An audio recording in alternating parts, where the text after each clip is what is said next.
জাতীয় দল থেকে বাদ পড়ে পক্ষপাতের অভিযোগ এনেছে নারী ক্রিকেটার জাহানারা আলম। আমার শোল্ডারে হাত নিয়ে আমার মাথার কাছে মুখ নিয়ে বলতেছে, তোর পিরিয়ডের আজকে কয়দিন চলতেছে। বাংলাদেশ নারী ক্রিকেট কাঁপিয়ে দিয়েছে জাহানারা আলমের বিস্ফোরক অভিযোগ। এক নির্বাচকের বিরুদ্ধে যৌন হয়রানি আর বিসিবির বিরুদ্ধে অবহেলার অভিযোগ। কি আছে এই অভিযোগের ভিতরে? এই ধরনের গুরুত্বপূর্ণ নিউজ আপডেট পেতে চ্যানেলটি সাবস্ক্রাইব করুন আর বেল আইকনটি অন করে রাখুন।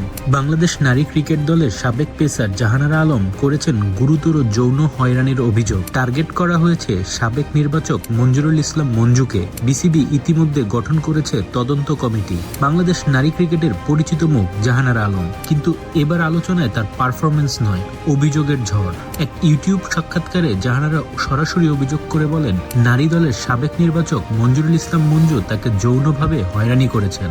জাহানারা আলম বলেন, উনি কাঁধে হাত দিয়ে বলল, তোর পিরিয়ড শেষ হলে আমার দিকটাও দেখবি, তখন ডাকবো, চলে আসিস।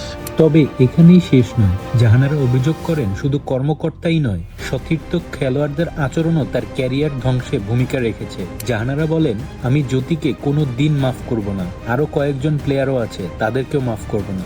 আমি জ্যোতি, পিঙ্কি, নাহিরা, রিদোয়ানি এই ব্যক্তিগুলোকে কোনোদিনও ক্ষমা করব না। যেভাবে আমাকে টার্গেট করা হয়েছে আজীবন মনে থাকবে। তিনি দাবি করেন, দলের ভেতরে গোষ্ঠী তৈরি হয়েছিল আর সেখানে তাকে নিয়মিতভাবে অবমূল্যায়ন ও আলাদা করে রাখা হতো।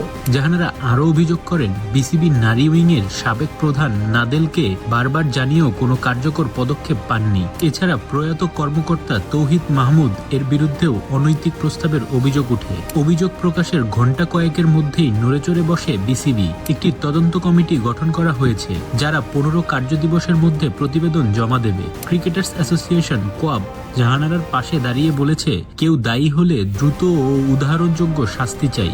নারী ক্রিকেটে পারফরমেন্সের বাইরে এখন আলোচনায় অভিযোগ, তদন্ত আর অভ্যন্তরীণ দ্বন্দ্ব। এখন প্রশ্ন, তদন্তে কি বেরিয়ে আসবে, কে দায়ী প্রমাণিত হবে, সেটাই দেখার অপেক্ষা। আপনার কি মনে হয়, নারী ক্রিকেটে কি আরো বড় ধরনের সংস্কার দরকার? নিচে কমেন্টে জানান। ধন্যবাদ।